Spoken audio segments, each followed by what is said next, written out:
فرش التراب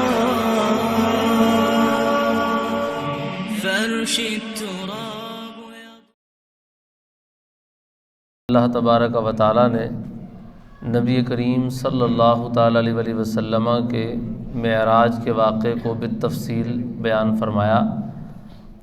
سورہ نجم میں بھی اس کا کچھ تذکرہ موجود ہے، اور خاص طور پر سورہ اسراء میں، جس کو سورہ بنی اسرائیل بھی کہا جاتا ہے، 15ویں سپارے کے سٹارٹ جہاں سے ہوتا ہے، ابتدا جہاں سے ہوتی ہے، تو ابتدا میں ہی اللہ تبارک و تعالیٰ نے نبی پاک صلی اللہ علیہ وآلہ وسلم کی معراج کا ذکر ارشاد فرمایا۔ اور سورہ اسراء میں مسجد حرام سے مسجد اقصیٰ تک جانے کا ذکر فرمایا، اور سورہ نجم میں 27ویں پارے میں اللہ پاک کی بارگاہ میں حاضری کا ذکر فرمایا، اور احادیث طیبہ میں مزید اس پر تفصیل موجود ہے۔ تو معراج کے حوالے سے کچھ نقطہ اور کچھ بنیادی اصول ایک ذہن نشین رکھ لینا چاہیے کہ جو نبی پاک صلی اللہ تعالیٰ علیہ وسلم کی مسجد حرام سے مسجد اقصیٰ تک کی معراج کا اگر انکار کرتا ہے تو ایسا شخص قرآن کی روح سے کافر ہے اور غیر مسلم ہے، کیونکہ وہ قرآن کا انکار کر رہا ہے، کیونکہ یہ والی جو معراج ہے یہ واضح طور پر قرآن سے ثابت ہے۔ اور جو مسجد اقصیٰ سے لے کر آسمانوں کی بلندیوں تک سدرۃ المنتہا تک جانے کا انکار کرتا ہے تو وہ گمراہ ہے، بد دین ہے، کیونکہ سورہ نجم میں تذکرہ اگرچہ موجود ہے لیکن واضح انداز میں نہیں ہے۔ قرآن کی واضح بات کا انکار کرنا کفر ہے، جہاں اشارے کنایے موجود ہوں اس کا انکار کرنا کفر نہیں ہوتا، لیکن چونکہ وہ والی معراج کا حصہ بہت ساری روایات حدیث اور قرآن کے اشاروں سے ثابت ہے، تو لہذا اگر اس کا کوئی انکار کرتا ہے تو وہ شدید گمراہ ہے اور بد دین ہے۔ اور معراج کا ایک اگلا حصہ ہے، اگلا سٹیپ ہے کہ سدرۃ المنتہا سے بھی آگے، جس کو کہا جاتا ہے لامکان کی بلندیوں تک، تو یہ لامکان اللہ تعالیٰ کے شأن شان کا لفظ استعمال کیا جاتا ہے، کیونکہ آگے تو تذکرہ یہی ہے کہ محبوب رب کی بارگاہ میں گئے، اور رب کسی مکان یا جگہ میں نہیں ہے، تو رب کی شان کو پیش نظر رکھتے ہوئے کہہ دیا جاتا ہے کہ لامکان تک گئے۔ لامکان کوئی جگہ نہیں ہے، لامکان کا مطلب ہے جہاں کوئی پلیس نہیں، کوئی جگہ نہیں، تو وہ اللہ تعالیٰ کی شان کو پیش نظر رکھتے ہوئے یہ کہا جاتا ہے۔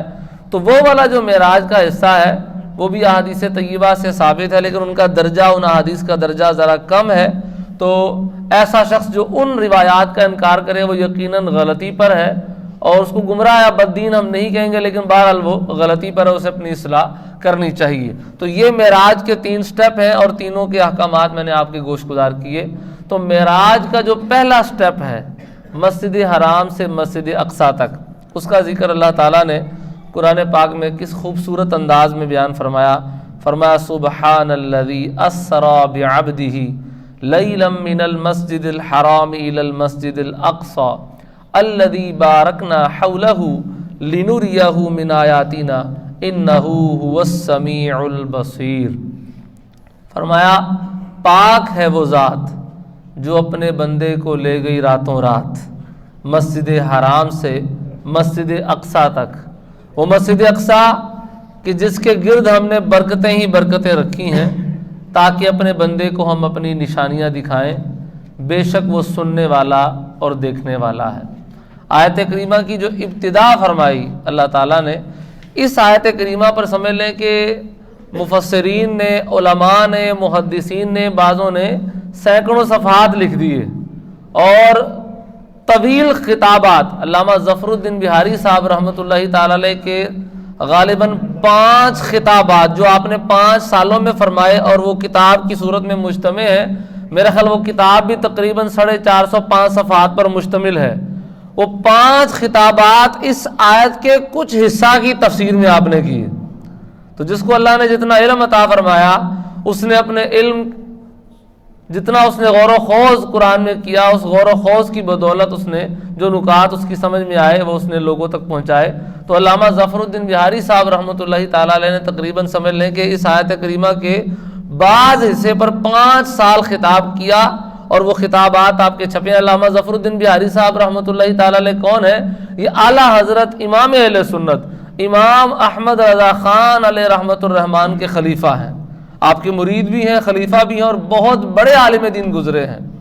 اور جب بھی بد مذہبوں کے ساتھ مناظرہ کرنا ہوتا تھا، ان کا رد کرنا ہوتا تھا، تو اعلیٰ حضرت رحمۃ اللہ تعالیٰ علیہ اگر کسی ہستی کو پسند فرماتے تھے، کسی کا انتخاب کرتے تھے، تو وہ مولانا ظفر الدین بہاری صاحب رحمۃ اللہ تعالیٰ علیہ کی ہستی ہوا کرتی تھی.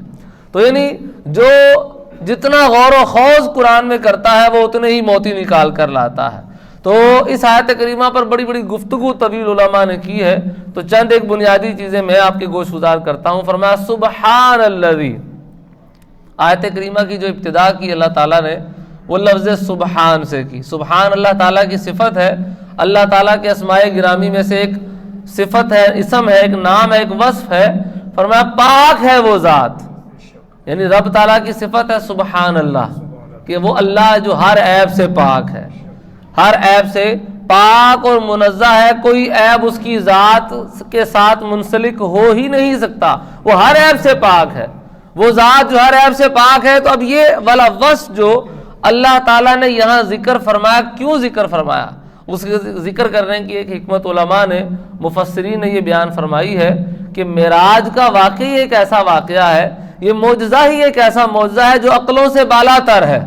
جو بھی یہ معجزہ سنتا ہے اس کی سمجھ میں یہ بات نہیں آتی کہ یہ کیسے ہو سکتا ہے کہ رات کے تھوڑے سے حصے میں کوئی شخص مسجد حرام سے مسجد اقصی اور پھر لامکان کی بلندیوں تک چلا جائے، اور جب وہ وہاں سے واپس آئے تو جس بستر سے وہ اٹھ کر گیا تھا وہ بستر اسی طرح گرم موجود ہو. جس درخت کی ٹہنی سے جاتے ہوئے ان کا امامہ شریف ٹکرایا تھا وہ ٹہنی ابھی تک ہل رہی ہو. جی تو اتنے قلیل عرصے میں جانا آنا ہو جائے، یہ ممکن ہی نہیں ہو سکتا. تو یہ ممکن ہی نہیں ہے، یہ کیسے ہو سکتا ہے؟ جب یہ اعتراض ذہنوں میں آتا ہے، عقلوں میں آتا ہے، تو اللہ تعالیٰ پہلے ہی اس اعتراض کا جواب ارشاد فرماتا ہے کہ تم اپنی عقلوں کو نہ دیکھو، تم اس ہستی کو دیکھو جو اپنے محبوب کو معراج پر لے گیا. کہ یہ تمہاری عقلیں ہیں، یہ تمہارے معاملات ہیں کہ تم یہ کام اتنے عرصے میں نہیں کر سکتے. یہ کام کے لیے ایک حد بندی چاہیے، ایک ٹائم چاہیے، ایک ٹائم پیریڈ چاہیے. یہ اگر آپ نے 10 منٹ والا کام کرنا ہے تو وہ زیادہ سے زیادہ 7-8 منٹ میں ہو سکتا ہے. اگر آپ نے گھنٹے والا کام کرنا ہے تو وہ زیادہ سے زیادہ آدھے پون گھنٹے میں ہو سکتا ہے. ایسا نہیں ہو سکتا کہ سینکڑوں سالوں کا کام ہو اور وہ ایک لمحے میں طے ہو جائے. ایسا کبھی بھی نہیں ہو سکتا. یہ ہماری عقلیں کہتی ہیں اور ایسا ہی ہے. لیکن جب یہ بات رب تعالیٰ کی طرف منسوب ہو جائے کہ رب تعالیٰ نے اپنے محبوب کو سیر کروائی، وہ رب اپنے محبوب کو لے گیا، تو اس بات کو بیان کرنے کے لیے رب نے ابتدا ہی ایسے کی کہ تم اپنی عقلوں کی طرف نہ دیکھو، اپنے عقلوں کے گھوڑے نہ دوڑاؤ، رب کی ذات کی طرف دیکھو. تمہارے لیے یہ کرنا ناممکن ہے، مشکل ہے، لیکن رب کی شان یہ ہے کہ وہ سبحان ہے، وہ پاک ہے. اگر رب یہ نہ کر سکے تو یہ عیب ہے، یہ ایک نقص ہے، اور رب ہر نقص سے پاک ہے، رب ہر عیب سے پاک ہے. تو جب وہ پاک ہے تو اپنی پاکی کا بیان اور اپنی شانوں کا بیان پھر اس نے یوں ارشاد فرمایا کہ سبحان الذی اسری بعبدہ. ارے پاک ہے وہ ذات جو اپنے بندے کو راتوں رات سیر کروانے کے لیے لے گئی.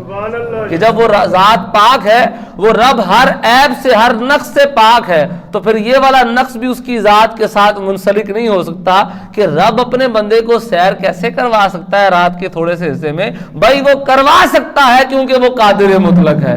وہ کروا سکتا ہے کہ اس کی ذات میں کوئی نقص اور عیب نہیں ہے. کسی کام کا سر انجام نہ دیا جانا یہ عیب ہے، اور یہ بندوں کے ساتھ ہو سکتا ہے. لیکن رب تو ان اللہ علی کل شیء قدیر ہے، وہ ہر چاہی ہوئی چیز پر قادر ہے. تو جب وہ ہر چیز پر قادر ہے تو اپنے بندے کو رات کے تھوڑے سے حصے میں اتنی لمبی سیر کروانے پر بھی وہ قادر ہے. تو اس لیے رب نے سبحان کا لفظ ارشاد فرمایا ابتدا میں، تاکہ ذہنوں میں یہ اعتراض پہلے ہی کٹ جائے کہ تم بندے کی طرف نہ دیکھو، اپنی طرف نہ دیکھو، اپنی عقلوں کی طرف نہ دیکھو، اپنی قدرتوں، اپنی طاقتوں کی طرف نہ دیکھو، نظام کے تحت جو چیزیں چل رہی ہیں ان کی طرف نہ دیکھو، بلکہ دیکھو تو رب کی ذات کی طرف دیکھو کہ وہ ذات پاک ہے. اس کے لیے کوئی چیز ناممکن نہیں ہے. وہ چاہے تو کروڑوں سالوں کا سفر چند سیکنڈوں میں طے ہو جائے، وہ چاہے تو پوری دنیا کو سوئی کے ناکے سے گزار دے، یہ اس کی شان ہے. وہ ہر شے پر قادر ہے، تو اس کے لیے کوئی کام بعید نہیں ہے. وہ جب ہر شے پر قادر ہے تو اپنے محبوب کو سیر کروانے پر بھی قادر ہے، مسجد حرام سے مسجد اقصیٰ لے جانے، وہاں سے لامکان کی بلندیوں تک لے جانے پر بھی قادر ہے۔ تو اس لیے لفظ سبحان ذکر فرمایا۔ ایک بڑی ہی پیاری حکمت یہ بھی بیان کی گئی لفظ سبحان کی۔ ہمارے ہاں لفظ سبحان جو ہے نا وہ تعجب کے لیے بھی یوز ہوتا ہے۔ جب کسی چیز پر تعجب ہو نا تو بندہ کہتا ہے سبحان اللہ، سبحان اللہ، جی کیا بات ہے، سبحان اللہ۔ یہ ہمارے ہاں بھی یوز ہوتا ہے، عربوں میں بھی یہ رواج تھا کہ جب کسی چیز پر تعجب کا اظہار کرنا ہوتا تھا نا تو وہ لفظ سبحان یوز کرتے تھے، اللہ تعالیٰ کی یہ شان یوز کرتے تھے، سبحان اللہ یہ لفظ استعمال کرتے تھے۔ اب محبوب علیہ الصلوۃ والسلام کو رب تعالیٰ نے اتنا بڑا معجزہ عطا فرمایا، ہاں جی، اتنا بڑا معجزہ ملا کہ مسجد حرام سے مسجد اقصیٰ تک گئے، لیکن یہاں پر تعجب کرنے کے لیے بظاہر موجود تو کوئی نہیں تھا۔ والدین ہوتے ہیں نا، والدین ہوتے ہیں، بچے کی کوئی کامیابی ہو اس پہ تعجب کرتے ہیں، واہ بھائی واہ سبحان اللہ، ہمارے بچے نے یہ کامیابی حاصل کی۔ میرے آقا کے والدین بھی موجود نہیں تھے۔